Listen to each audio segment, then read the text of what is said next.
사무엘하 10장 1절에서 19절 말씀 저와 여러분 함께 교독하시겠습니다. 그 후에 암몬 자손의 왕이 죽고 그의 아들 하눈이 대신하여 왕이 되니 다윗이 이르되 내가 나하스의 아들 하눈에게 은총을 베풀되 그의 아버지가 내게 은총을 베푼 것 같이 하리라 하고 다윗이 그의 신하들을 보내 그의 아버지를 조상하라 하니라. 다윗의 신하들이 암몬 자손의 땅에 이르매 암몬 자손의 관리들이 그들의 주 하눈에게 말하되 왕은 다윗이 조객을 당신에게 보낸 것이 왕의 아버지를 공경함인 줄로 여기시나이까? 다윗이 그의 신하들을 당신에게 보내 이 성을 엿보고 탐지하여 함락시키고자 함이 아니니까 하니, 이에 하눈이 다윗의 신하들을 잡아 그의 수염 절반을 깎고 그들의 의복의 중동 불기까지 자르고 돌려보내매 사람들이 이 일을 다윗에게 알리니라. 그 사람들이 크게 부끄러워하므로 왕이 그들을 맞으러 보내 이르기를 너희는 수염이 자라기까지 여리고에 머물다가 돌아오라 하니라. 암몬 자손들이 자기들이 다윗에게 미움이 된 줄 알고 암몬 자손들이 사람을 보내 벨르오 아람 사람과 소바 아람 사람의 보병 2만 명과 마아가 왕과 그의 사람 1,000명과 돕 사람 12,000명을 고용한지라. 다윗이 듣고 요압과 용사의 온 무리를 보내매 암몬 자손은 나와서 성문 어귀에 진을 쳤고 소바 왕 르홉 아람 사람과 돕과 마아가 사람들은 따로 들에 있더라. 요압이 자기와 맞서 앞뒤에 친 적진을 보고 이스라엘의 선발한 자 중에서 또 엄선하여 아람 사람과 싸우려고 진치고 그 백성의 남은 자를 그 아우와 미세의 수하에 맡겨 암몬 자손과 싸우려고 진치게 하고 이르되 만일 아람 사람이 나보다 강하면 네가 나를 돕고 만일 암몬 자손이 너보다 강하면 내가 가서 너를 도우리라. 너는 담대하라. 우리가 백성과 우리 사는 회사들을 위하여 담대히 하자. 여호와께서 선히 여기시는 대로 행하기를 원하노라 하고 요압과 그와 함께한 백성이 아람 사람을 대항하여 싸우려고 나아가니 그들이 그 앞에서 도망하고 암몬 자손은 사람을 보고 그들도 아비새 앞에서 도망하여 성읍으로 들어간지라. 요압이 암몬 자손을 떠나 예루살렘으로 돌아가니라. 아람 사람이 자기가 이스라엘 앞에서 패하였음을 보고 다 모임에 하다데셀이 사람을 보내어 강 건너쪽에 있는 사람을 불러내매 그들이 헬람에 이르니 하다데셀에서 군사령관 소박이 그들을 거느린지라.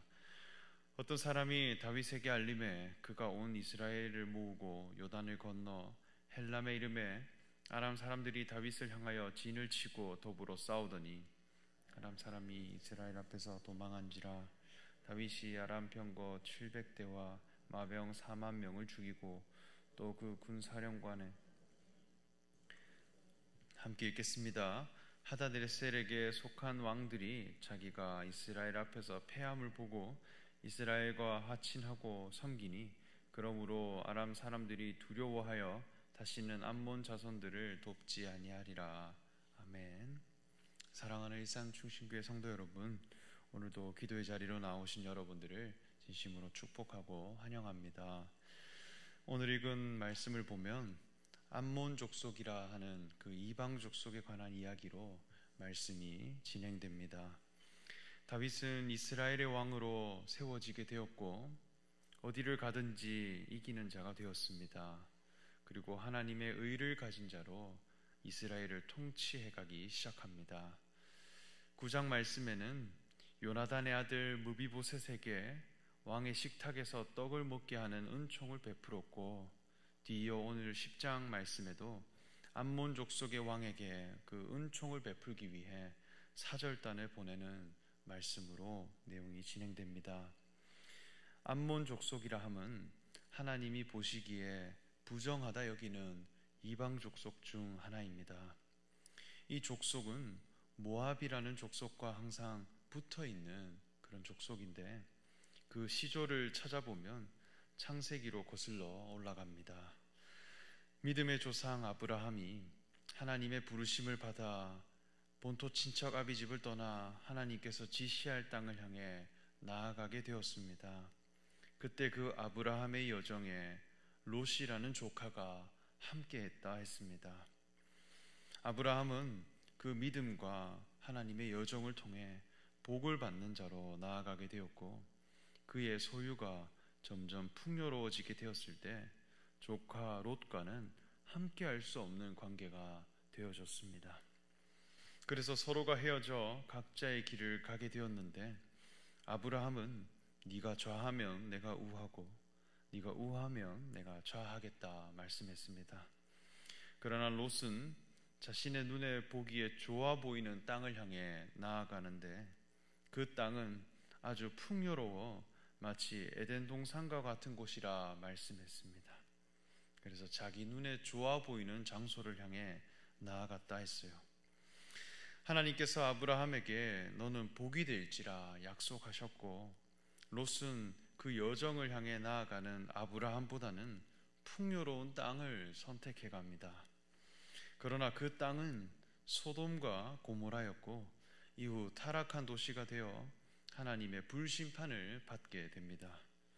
그러나 아브라함의 간청으로 롯과 그의 가족들은 심판 가운데 도망갈 수 있는 그 기회를 제공받게 되는데, 하나님은 이때 한 가지 명령을 하십니다. 도망가는 중에 절대 뒤를 돌아보지 말라는 것이었습니다. 그러나 롯의 아내는 하나님이 심판이 임하는 그 소돔과 고모라를 향해 뒤를 돌아보았고, 그 결과 소금 기둥이 되었습니다. 롯은 남은 두 딸과 함께 산에 올라 깊은 굴에 지내 숨어 있게 되는데, 여기에서 롯의 두 딸은 계획을 세우기 시작합니다. 창세기 19장 31절 32절은 말씀합니다. 큰딸이 작은딸에게 이르되 우리 아버지는 늙으셨고 온 세상의 도리를 따라 우리의 배필될 사람이 이 땅에 없으니 우리가 우리 아버지에게 술을 마시게 하고 동침하여 우리 아버지로 말미암아 후손을 이어가자 하고, 두 딸은 자신의 후손이 이어지지 못하는 것에 대한 걱정과 염려를 하기 시작합니다. 그래서 이 땅에 우리의 배필될 사람이 없다라고 판단하여 아버지께 술을 마시게 하여 그 아버지가 취하였을 때 아버지의 시를 받아 후손을 이어가자라고 하는 시나리오를 짜기 시작합니다. 그렇게 두 딸은 아버지 롯에게 술을 먹게 하여 잠들었을 때 아버지의 씨를 받아 후손을 낳게 되는데, 그 후손이 바로 모압과 암몬 족속의 조상이 됩니다. 그러니까 이 족속의 시작을 보면 믿음의 조상 아브라함과 그 여정을 함께 했다는 것입니다. 그러나 롯은 자기 눈에 좋아 보이는 풍요와 소유를 선택했고, 그의 두 딸은 자신이 염려하는 마음으로 믿음의 후손을 이어가자는 계획으로 생명을 낳게 되는데, 이들은 하나님께서 부정하다 여기는 모압과 암몬 족속이 되었다는 것입니다. 믿음의 후손을 염려하는 마음으로 자기 계획을 통해 후손을 이어나가고자 하는 이런 시도, 하나님을 굉장히 위하는 것 같지만 사실은 믿음 없는 자의 모습입니다. 하나님의 계보는 늘 사람의 계획과 힘이 다 끊어진 십자가의 자리에서 그 생명을 허락하셨고 이어지게 하셨습니다. 사실 롯의 두 딸의 눈에는 이 땅에 배필될 사람이 없다, 그리고 후손을 이어가게 할 사람이 없다 여겼지만, 사실 아브라함과 사라를 통해 생명을 계획하고 이끌어 가신 하나님이었습니다. 아브라함이 99세 때에, 사라는 경수가 끊긴 때에 이삭이라는 생명을 허락하셨습니다. 사람의 능력이 완전히 포기된 그 자리에서 하나님은 새 생명을 이어가셨다는 것입니다. 하나님의 계획과 그 뜻을 알지 못한 채 자기 염려와 하나님을 위한다는 생각으로, 그리고 신앙의 후손을 걱정하는 마음으로 조작하여 생명을 만들어냈다는 것입니다. 이는 하나님을 섬기고는 있지만 자기 계획이 늘 앞서고 하나님께서 이끌어 가심을 믿지 못한 채 염려하는 마음으로 계획해가는 그런 신앙이 있다는 것입니다. 그러나 하나님은 그러한 신앙을 허락하지 않겠다 하셨습니다. 그래서 모압과 암몬 족속은 이스라엘의 총회에 영원히 들어오지 못하게 할지니라 약속했습니다. 이러한 암몬 족속에게 다윗은 은총을 베풀어 가기를 원했습니다. 왜냐하면 이전에 암몬 왕 나하스와 다윗이 맺은 언약이 있기 때문입니다. 나하스 왕은 이전에 이스라엘을 침략하여 이스라엘 백성들의 오른쪽 눈을 빼어 그들을 향해 언약을 맺겠다 협박했던 사람입니다. 그러나 그는 사울 왕에 의해 패배했고 사울을 피해 쫓겨다니는 와중에 당시 처지가 비슷했던 다윗과 서로 우호적인 관계로 만나 좋은 관계를 유지한 것으로 여겨집니다. 다윗은 이러한 나하스 왕을 기억하여 그의 죽음에 대해 조문하고 위로하기 위해 신하들을 보내 은총을 베풀어 가게끔 미션을 부여합니다. 암몬 족속의 상황을 보면 나하스 왕은 죽었고 그의 아들 한운이라는 왕이 차기 왕이 되어 다스리고 있었다 말씀합니다. 그런데 다윗의 신하들이 도착했을 때 이 암몬 왕의 반응은 어떠한가 말씀을 한번 읽어보겠습니다. 우리 3절에서 5절 말씀을 같이 읽겠습니다. 시작. 암몬 자손의 관리들이 그들의 주 한운에게 말하되 왕은 다윗이 조객을 당신에게 보낸 것이 왕의 아버지를 공경함인 줄로 여기시나이까? 다윗이 그의 신하들을 당신에게 보내 이 성을 엿보고 탐지하여 함락시키고자 함이 아니나이까? 이에 한운이 다윗의 신하들을 잡아 그들의 수염 절반을 깎고 그들의 의복 중동불기까지 자르고 돌려보내매 사람들이 이 일을 다윗에게 알리니라. 그 사람들이 크게 부끄러워하므로 왕이 그들을 맞으러 보내 이르기를 너희는 수염이 자라기까지 여리고에서 머물다가 돌아오라 하니라. 한운 왕의 태도를 보면 다윗 왕에 대한 의심을 하기 시작합니다. 다윗은 은총을 베풀고자 하는 그 마음으로 암몬 왕에게 자신의 신하들을 보내지만 자기 생각으로 한운 왕은 판단하기 시작합니다. 그래서 아버지를 공경함이 아니라 이 성을 엿보고 함락시키고자 함이 아닌가 생각하게 됩니다. 자기 계획과 자기 판단으로 하나님을 대신해 은혜를 베푸는 자를 의심했다는 것입니다. 더 나아가 그의 신하들을 잡아 수염 절반을 깎고 의복을 중동볼기까지 잘라 돌려보냈다고 합니다. 이것은 수치를 주는 것입니다. 의심을 하는 것을 넘어서 그리고 수치를 주는 자리에 나아갔다는 것입니다. 이스라엘 백성들에게 있어서 수염이라 함은 그 신앙의 권위를 나타냅니다. 그래서 수염을 깎지 않고 그리고 그 기름으로 그 신앙의 경륜과 권위를 드러냈다는 것입니다. 그런데 다윗의 미션을 받아온 자들의 수염 절반을 깎았다는 것은 곧 다윗의 권위를 완전히 무시하고 짓밟는 행위입니다. 그리고 부끄러움을 주는 것이고 수치를 주는 것입니다. 우리 이전의 말씀을 보면 다윗은 요나단과의 언약을 기억하며 그 집안에 남은 사람들을 찾는데 그의 아들 무비보셋을 찾게 되었다 했습니다.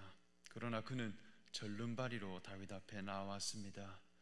다윗이 그를 불렀을 때 그는 엎드려 절하기를 이 종이 무엇이기에 왕께서 죽은 개 같은 나를 돌아보시나이까 말씀했습니다. 기름 부음 받은 자 앞에서 자신을 겸손하게 낮추었고 자신을 죽은 개와 같은 위치로 자리매김함으로 나왔습니다. 이러한 무비보셋에게 다윗은 사울의 땅을 다 돌려주었고 다윗과 같은 식탁에서 항상 떡을 먹는 자리로 인도하였습니다. 그리고 왕자 중 하나처럼 식사를 하게 했습니다. 이것이 엄청난 은혜고 회복입니다. 신분과 정체성을 회복시켜 주셨다는 것입니다. 이러한 은총을 다윗은 베풀었습니다. 그러나 암몬 족속의 왕은 어떠합니까? 오히려 다윗을 의심하며 그의 신하들에게 부끄러움을 주었고 그 신앙의 권위를 짓밟았습니다. 이건 역시 믿음 없는 자의 모습이라 할 수 있겠습니다. 다윗이 어떤 사람인지를 전혀 모르고 그를 통해 은혜를 누리는 것이 아니라 자신의 힘과 계획을 믿고 나아가는 자의 모습이라 할 수 있겠습니다. 결국 이스라엘 백성들과 암몬 족속은 전쟁을 준비하게 되는데 다윗은 자신의 충신인 요압과 용사들을 보내어 그들을 심판하게 합니다. 암몬 족속은 주변 아람 족속과 연합하여 이스라엘에 대항하려 했지만 요압은 자신의 아우 아비새에게 너는 담대하라. 우리가 우리 백성과 우리 하나님의 성읍들을 위하여 담대히 하자. 여호와께서 선히 여기는 대로 행하시기를 원하노라 하며 하나님의 뜻을 선포하며 나아갈 때 그들은 도망가게 되었습니다. 칼을 들기도 전에 이스라엘 백성들을 피해 도망가게 되었고 결국 이들은 파국을 맞이하게 됩니다. 이러한 이야기들은 우리 신앙에 큰 교훈을 주는 말씀이라 여겨집니다. 다윗은 하나님께 기름 부음 받은 자입니다. 양을 치는 목자로서 하나님께 왕으로 세워진 사람입니다. 하나님께서 선택하셨다는 것은 다윗이 가진 신앙의 의가 하나님 나라의 기준이 되기 때문입니다. 양이라는 짐승은 자기 계획함으로 살아가는 짐승이 아닙니다. 목자의 뜻에 철저히 순종하며 목자가 이끄시는 대로 나아가며 살고 죽음이 모두 목자의 손에 의해 결정되어 목자로 말미암아 살아가는 그런 가축입니다. 이러한 양의 모습으로 나오는 다윗을 하나님은 왕으로 세우셨다 했습니다. 그러나 스스로 하나님을 염려함으로 나온 암몬 족속은 어린 양의 운명으로 하나님께 세워진 다윗의 권위를 인정하지 않습니다. 오히려 부끄러움으로 수치를 주게 됩니다. 이러한 신앙의 어떤 구조는 늘 이어진다 여겨집니다. 내가 스스로 하나님을 염려하고 하나님을 위한다는 명분으로 나의 계획과 신념으로 하나님께 무언가를 만들어내는 자들은 결국 그리스도를 수치스럽게 하는 사람으로 발견되고 마침내 하나님의 심판을 받게 될 것입니다. 오히려 그리스도 앞에 내 자신을 정직하게 낮추고 죄인됨으로 나아오게 된다면 왕의 상에 함께 먹게 되는 무비보셋과 같이 거룩한 신분과 정체성으로 회복되는 은총을 누리게 될 것이라 확신합니다. 이 신앙의 교훈이 저와 여러분들에게 가득히 채워지기를 간절히 소망하며 말씀을 나눕니다. 함께 기도하겠습니다. 하나님 감사합니다. 다윗을 의심하고 수치를 주므로 하나님의 심판에 이른 그 암몬 족속의 모습이 우리 안에 제거되기를 원합니다. 하나님을 위한다는 좋은 명분으로 나의 계획을 이루는 것이 아니라 어린 양의 운명으로 오신 그리스도 앞에 오직 나의 죄인됨으로 나아가는 은총에 합당한 사람이 되게 하여 주시옵소서. 감사드리며 예수님의 이름으로 기도합니다. 아멘.